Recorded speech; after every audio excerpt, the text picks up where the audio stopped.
Question un peu philosophique peut-être, Monsieur Rachman, mais qui êtes-vous finalement? Écoutez, je vais vous dire franchement qu'il est difficile de définir un individu comme ça dans une interview.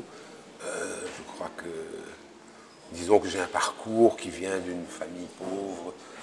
Je n'ai pas fait des études universitaires, je suis assez autodidacte, mais j'ai toujours été concerné par les problèmes sociaux et j'ai toujours travaillé dans le mouvement social, ce qui m'a amené, il y a une dizaine d'années, à commencer à m'intéresser à un projet que je savais que je pouvais faire à travers la photo.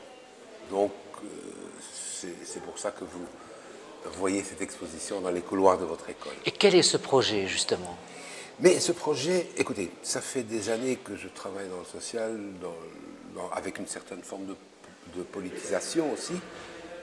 Et aussi, je me suis fort intéressé à l'histoire. Et j'ai été toujours extrêmement déçu et vraiment, vraiment étonné de voir à quel point l'histoire est mal répercutée, et à la fois dans les écoles et dans les médias. Et carrément, je vais vous dire que je m'énervais même parfois devant mon écran de télévision lorsqu'on retraçait les péripéties d'une guerre en cours ou d'une guerre qui a eu lieu, en ne donnant que la version des vainqueurs, par exemple. Et donc, je me suis demandé quelle était la possibilité pour moi d'aller à l'encontre de ça en présentant une autre vision, une autre interprétation, et peut-être en remontant aussi dans un passé historique pour que les gens puissent mieux comprendre quels sont les enjeux des conflits, des guerres, et pourquoi on nous ment parfois par omission, pas nécessairement toujours de manière directe, voyez-vous. Et votre projet, pardon. Oui, je vous en prie. Et votre projet finalement, c'est de vous promener, c'est de marcher et de regarder les cris, l'apostrophe, les cris, et d'un autre côté, les cris au pluriel, c'est-à-dire toutes ces paroles de révolte, de colère, de rage, oui, comme vous venez de le dire.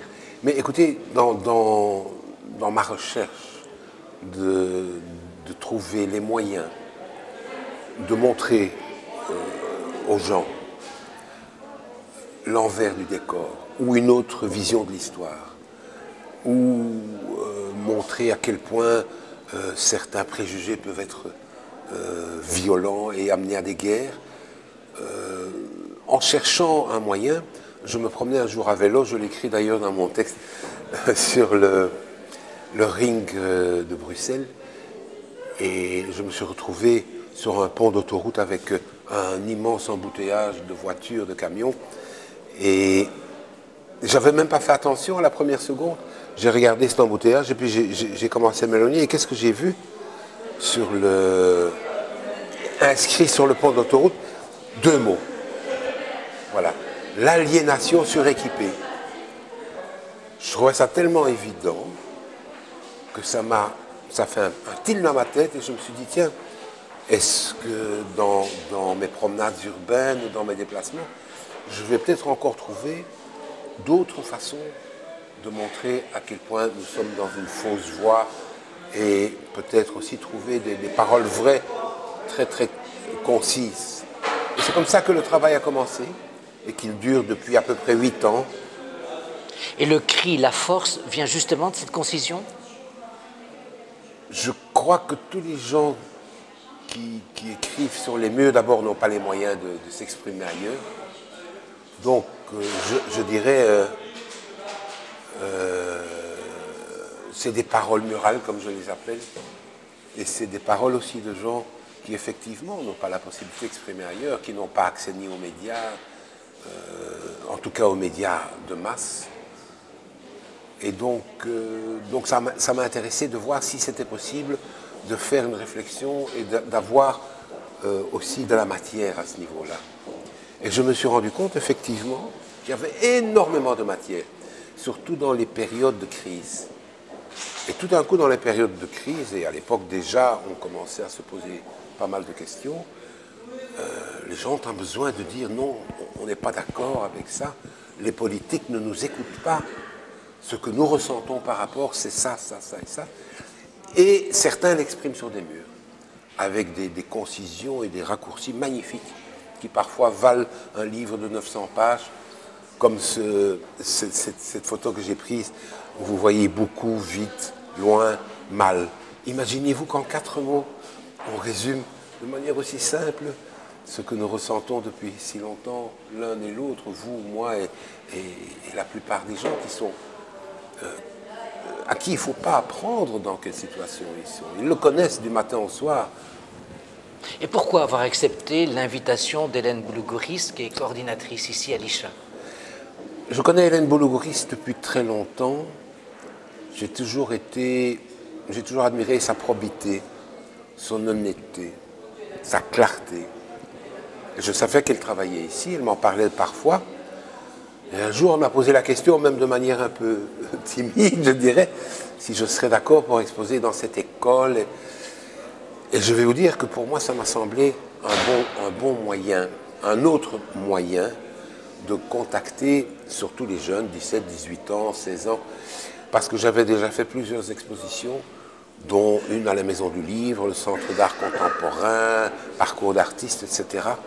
Et j'étais très déçu parce que je ne contactais qu'une certaine catégorie de la population et ça ne me satisfaisait pas. Je voulais faire un travail avec cette matière. Et j'avais déjà fait un travail avec cette matière il y a 2-3 ans avec les écoles d'art de Namur et de Charleroi. Et j'avais trouvé ça un travail très intéressant. Et les jeunes avaient fait un travail de fin d'année sur ces slogans et sur ces écritures murales. Et je me suis dit, tiens, voilà une manière de pouvoir prolonger ce travail. Et quand Hélène m'a proposé ça, j'ai dit d'accord, on a commencé à en parler, etc. J'ai vu un peu les locaux, et je me suis dit, oui, ça m'intéresse beaucoup. Et en plus, effectivement, comme ce sont des écoles à caractère social qui préparent les élèves à être confrontés à la vie, tous ces cris et toutes ces écritures, toutes ces revendications non écoutées, eh bien, ça va les faire réfléchir. Et effectivement, j'ai vu là sur que les élèves écrire. Oui, parce que ça a débouché sur un atelier d'écriture un peu spontané, c'est-à-dire qu'il y avait ces papiers peints, cette tapisserie, et les étudiants ont noté toute une série de phrases également. Je vais d'ailleurs vous avouer que j'ai passé la matinée à photographier ce que les étudiants ont écrit sur leur faux mur et que je vais envoyer les photos que j'ai photographiées à Hélène qui peut les répercuter ici à l'école et qui peut faire partie, si vous voulez, d'un dossier tout à fait, on peut réaliser contingent une brochure au travail que vous faites à ce niveau-là. Voilà. Quels sont vos projets, Monsieur Rachman?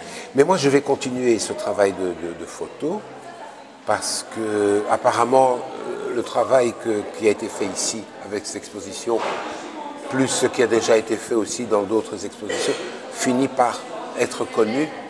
Alors, on me propose de faire un livre avec ça, mais ça m'intéresse moins que, éventuellement, exposer les photos dans des endroits où je peux parler avec les gens. Parce que moi, j'ai aussi un travail historique à faire. Comme je m'intéresse à l'histoire depuis très longtemps, il y a toute une série de conflits dans lesquels on nous raconte des histoires qui ne sont pas vraiment compréhensibles. Je vous parle du conflit israélo-palestinien, par exemple, que je connais bien, je faisant partie de la communauté juive, et soutenant depuis très longtemps les droits inaliénables du peuple palestinien. Donc, voilà, c'est aussi un travail que je trouve important et où les gens sont complètement perdus au niveau de l'histoire de ce qui s'est passé.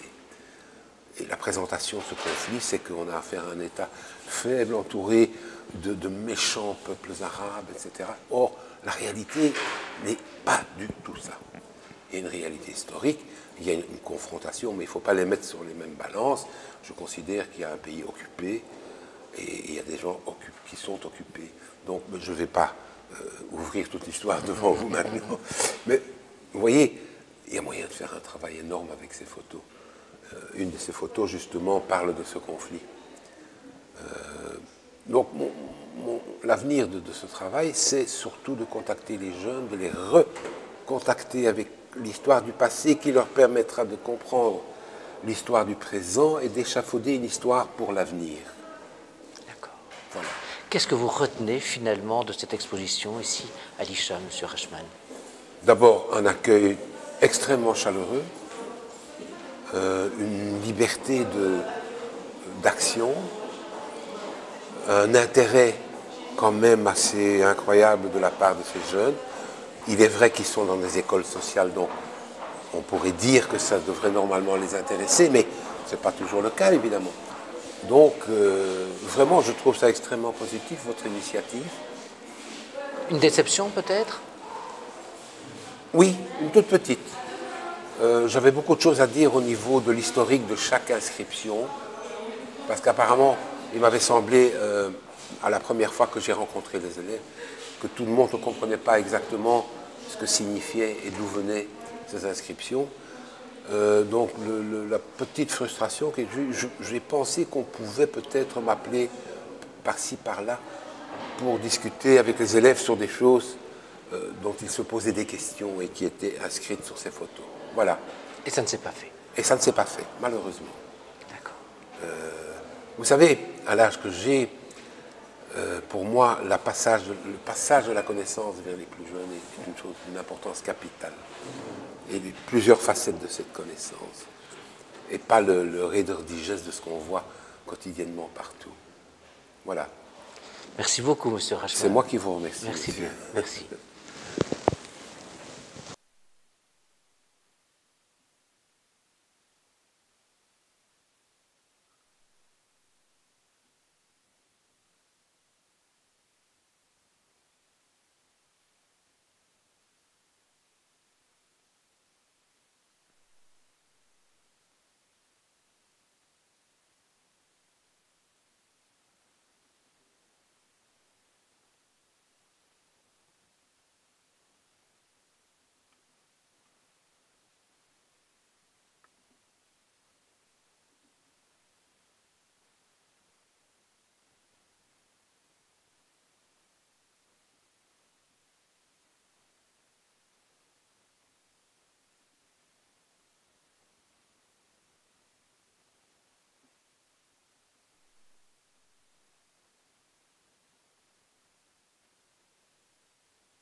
Jacques, hein, se soit assis.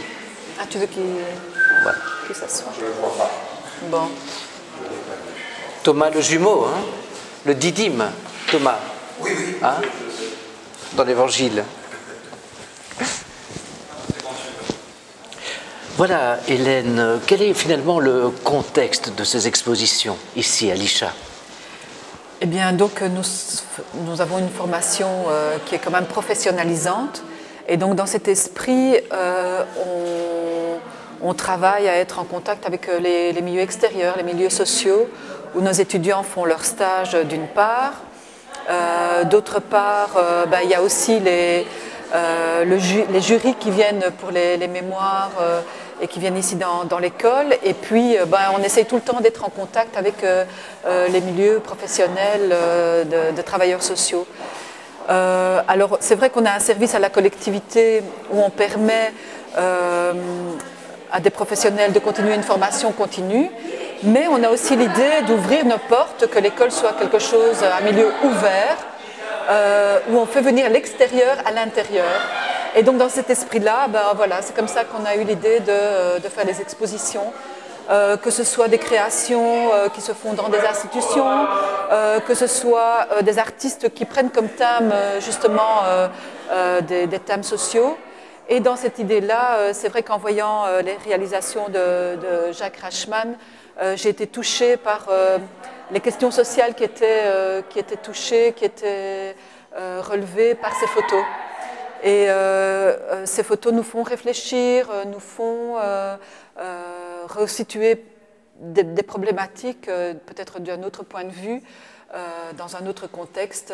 Et c'est dans ce sens-là que cette exposition-là me semblait intéressante ici à l'ICHA. Il y a aussi à l'ICHA une réflexion justement sur cette parole dominante qu'il s'agit toujours de critiquer, de nuancer, de peaufiner, d'amender. Mais oui, voilà, donc on veut quand même que nos étudiants, les futurs assistants sociaux puissent avoir cet esprit critique, ce regard critique sur la société et sur leur environnement professionnel. Donc dans ce sens-là, oui, c'est important qu'ils puissent réfléchir à ce qui les entoure, aux politiques sociales, à la politique tout simplement. Et ça a débouché entre autres sur un atelier d'écriture un peu spontané, puisqu'il y a eu cette tapisserie. Là. Oui, oui. Donc ce qu'on s'est dit, c'est que les paroles de mur pouvaient aussi être les paroles de mur de nos étudiants. Et donc on a pris du papier imitation mur, et les étudiants ont pu écrire leurs phrases, leurs pensées. Et ça a été assez intéressant parce que finalement ça a mis une dynamique dans nos couloirs, dans nos grands couloirs qui au départ étaient quand même des grands couloirs vides. Finalement, ben voilà, ça devient un lieu vivant. Et qu'est-ce qu'on en fait finalement de toutes ces paroles? Elles sont là, éphémères, ou bien au contraire, on les exploite, on les creuse un petit peu? Eh bien, je dois dire que nous avons eu l'heureuse surprise de voir que les panneaux ont très vite été remplis. Donc, on en a mis d'autres. Et l'idée, c'est d'utiliser ces paroles d'étudiants, ces paroles de mur de l'ICHA, et de pouvoir, d'une part, en faire un recueil et les mettre avec, peut-être dans un recueil avec les œuvres de Jacques Rachman, et d'autre part, peut-être les utiliser aussi pour décorer nos couloirs, notamment dans la cage d'escalier. Des projets, Hélène? Oui, donc les projets, c'est qu'on se dit finalement, il y a énormément de personnes qui passent dans nos couloirs. Et voilà, on aimerait quelque part aussi avoir un rôle de mécène vis-à-vis des expositions qui passent par chez nous et de pouvoir les proposer à d'autres institutions, à d'autres écoles, et que ces expositions puissent se faire connaître dans un circuit qui se ferait comme ça de manière un peu spontanée. Déjà des noms en tête éventuellement? Un petit scoop? Un petit scoop, peut-être dans nos partenaires, peut-être à Cardenne, peut-être à Charleroi, peut-être aussi dans des institutions sociales qui seraient intéressées de pouvoir exposer ce genre d'exposition. Et d'autres personnes à inviter aussi. Ah oui, voilà, donc il y aura dans les prochaines expositions qui sont envisagées, il y a notamment une exposition qui concerne les gens du voyage. Il y a une exposition concernant les œuvres aussi du château de Cannelle. Il y a une exposition, enfin bon voilà, il y a plein de projets, il n'y a encore rien de défini pour la prochaine exposition, mais il y a beaucoup de propositions en tout cas. D'accord, merci beaucoup. Vraiment. Voilà, merci. de rien. Merci.